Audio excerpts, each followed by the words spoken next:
अस्सलाम वालेकुम नाज़रीन, मैं हूं आपका मेज़बान उमैर राजपूत और आप देख रहे हैं वर्ल्ड टीवी। मैं इस वक्त 8 मार्च वुमेंस डे के हवाले से लाहौर प्रेस क्लब के बाहर मौजूद हूं और आज इनके मुतालबात पूछे जाएंगे कि औरत मार्च क्यों निकाला गया है। नाज़रीन, यहाँ पर ये औरतें नारा लगा रही हैं आज़ादी का कि हमें आज़ादी चाहिए, आज़ादी चाहिए। 1947 में पाकिस्तान आज़ाद हो गया था और साथ ही मर्द, औरत, ख़वातीन सारे बीच में आज़ाद हो गए थे। तो अब ये कौन सी आज़ादी मांग रहे हैं, कौन सी आज़ादी चाहिए इन्हें?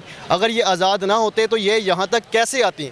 यहाँ तक कि किसी ने कुछ पहना है और किसी ने हाफ स्लीव्स पहने हुए हैं, बहुत ज़्यादा मतलब वर्गर किस्म की बन के आई हुई है यहाँ पर। तो उनको कौन सी आज़ादी चाहिए? मैंने एमकॉम किया हुआ है पंजाब यूनिवर्सिटी से, हैला कॉलेज से, आई एम क्वालिफाइड। और basically the thing is this के ख्वाजा सरा के लिए जॉब ऑप्शंस और बढ़ानी चाहिए। सही है, जैसा कि नाज़रीन आप देख रहे थे, कह रहे थे हमारी ऑप्शन और बढ़ानी चाहिए, हमारी ऑप्शन बहुत कम है। बातों में तो उन्होंने कह दिया आपके हकूक़ बढ़ चुके हैं मगर हकूक़ दिए नहीं जा रहे हैं। तो इनका मुतालबा ये है कि हमारे हकूक़ बढ़ाए जाएँ। बहन नज़र आई हैं यहाँ पर, जहाँ पे सब ने उठाया हुआ है मेरा जिस्म मेरी मर्ज़ी। वहाँ उन्होंने एक कुरान शरीफ की आयत का तर्जुमा लिखा हुआ है।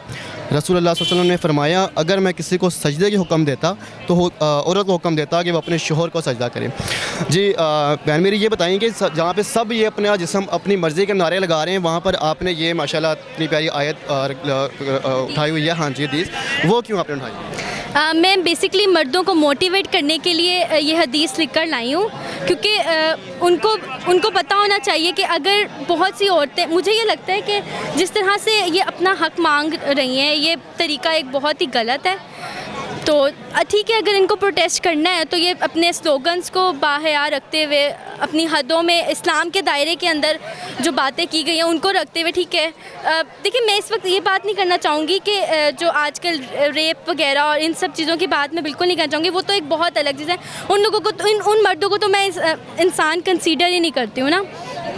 लेकिन बहुत से अच्छे मर्द भी हैं जो कि अगर घर में जैसे लड़ाइयाँ होती हैं, अगर वो कहते हैं, औरतें कहती हैं कि हम बेसिकली इस बात पर लड़ाइयाँ होती हैं कि हमने जॉब करनी है, ये लोग यही राइट्स मांग रहे हैं ना, हमें इनकी इजाज़त से बाहर ना जाएं। तो इनकी इजाज़त से क्यों ना बाहर जाएं?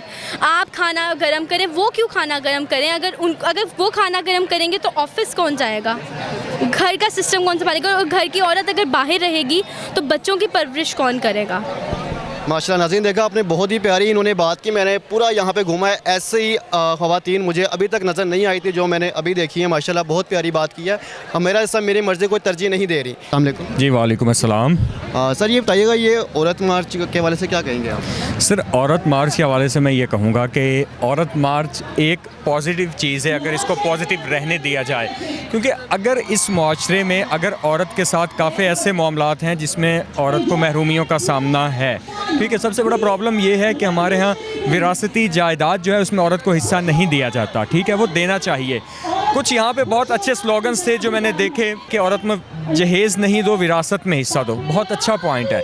लेकिन दूसरा रुख अगर औरत मार्च का हम देखें, यहाँ पे कुछ ऐसी चीज़ें भी देखने को मिल रही हैं, कुछ ऐसी ख़वातीन भी यहाँ पर मौजूद हैं जिनकी वजह से जो एक कॉज था, जो एक स्टांस था, उसको भी ख़राब कर दिया गया है कुछ स्लोगन्स की वजह से। अब ये कोई तरीक़ाकार नहीं है कि लो मैं बैठ गई, इस तरह से बैठ गई, या ये कोई तरीक़ाकार नहीं है कि अगर आप इस चीज़ की आज़ादी मांगो कि मैं रात को 3 बजे घर आऊँ, मुझे कोई पूछने वाला ना हो, मेरा भाई ना पूछे, मेरा बाप ना पूछे, तो सर आप बनाना रिपब्लिक में नहीं रह रहे हो, आप एक इस्लामिक स्टेट में रह रहे हो। यहाँ के कुछ रूल्स एंड रेगुलेशंस हैं, SOPs हैं जो आपको फॉलो करना पड़ेंगे। और रह गई ना कि अगर मर्द ज़्यादती कर रहा है, तो मेरे समझने में इस तबके का सबसे पिसा हुआ जो एक तबका है ना इस माशरे का, वो मर्द है। आप ठीक है, आप सुबह से शाम तक काम करते हैं, हम सुबह से शाम तक काम करते हैं, ठीक है। किस लिए करते हैं? सिर्फ अपनी फैमिली के लिए। हमारे घर में माँ बहन बैठी है, बहन है, बेटी है, बीवी है, उनके लिए हम करते हैं, उनके लिए हम पिसते हैं, ठीक है। अगर आप किसी एक मर्द की गलती की सज़ा पूरे मर्द को दोगे तो ये सरासर ज़्यादती है आपकी। अगर आप ये कहो कि जी फ़लाँ मर्द ने ये किया, ठीक है, एक तरफ अगर कोई स्टांस बनाया जाता है, कोई इम्प्लीमेंटेशन की जाती है, फिर पे यहीं से कुछ ख़वातीन उठ जाती हैं, खड़ी हो जाती हैं, जो कहती हैं कि जी अब ये ह्यूमन राइट्स की वायलेशन हो रही है। भाई, अगर आप एक चीज़ पे बैन लगाना चाहती हैं, अगर आप कहती हैं कि बच्चियों के रेप हो रहे हैं, ख़वातीन रात को रोड पे महफूज नहीं है, तो जो बच्ची का रेप कर रहा है एक दफ़ा उसको चौक चौराहे में लटकाने देना चाहिए ताकि एक हद मुकर्रर हो जाए। वहीं पे आप फिर आके असेंबली में ये वावेला शुरू कर देते हो, बाहर वावेला शुरू कर देते हो कि जी ये ह्यूमन राइट्स की वायलेशन हो रही है। सर वायलेशन, अगर किसी चीज़ को कंट्रोल करना है तो उसके लिए सख्त इकदामात उठाने ही पड़ते हैं। बहुत शुक्रिया सर आपका। ये नाज़रीन आपने देखा, ये कह रहे हैं कि ये अगर पॉजिटिव देखा जाए तो बिल्कुल ठीक है, मगर ये नेगेटिव जो है वो बिल्कुल इनके मैं ख़िलाफ़ हूँ कि अगर तो हकूक़ मांग रहे हैं जायज़ तरीके से तो वो ठीक है। अस्सलाम वालेकुम। वालेकुम सलाम। हाँ जी भाईजान, क्या नाम है आपका? मेरा नाम शर्जील है। अच्छा शर्जील भाई, ये बताइएगा जहाँ पे सब लेकर अपनी आज़ादी मांग रहे हैं, आज़ादी के लिए कर रहे हैं, और आपने माशाल्लाह हदीस लेके फिर रहे हैं, हदीस लगाई हुई माशाल्लाह बहुत प्यारी, तो क्या कहेंगे इसके बारे में आप? मैं ये कहना चाहूँगा जहाँ पर ये लोग आज़ादी मांग रहे हैं, 1400 साल पहले नबी अकरम सल्लल्लाहु अलैहि वसल्लम ने सारी इंसानियत को, बल्कि ख़वातीन को आज़ादी दे दी है। आज़ादी ये है कि इससे बड़ा हक़ क्या होगा किसी औरत के लिए कि नबी अकरम सल्लल्लाहु अलैहि वसल्लम ने अपने आखिरी खुतबे में फ़रमाया फ़त्तकुल्लाहुन्निसा, कि औरतों के मामले में हमेशा अल्लाह ताला से डरते रहो। ये मर्दों के लिए तलकीन है। जो मर्द यहाँ पर औरतों की सपोर्ट के लिए आए हैं वो यहाँ पर अपने पैड्स फेंक रही हैं, जैसा कि अभी भाई ने दिखाया है, और आप सालन गर्म कर लो और मैं आपका बिस्तर गर्म कर दूंगी, तो ये किस किस्म की आज़ादी है? नबी अकरम सल्लल्लाहु अलैहि वसल्लम ने 1400 साल पहले आज़ादी औरत को भी और मर्द को दे दी है।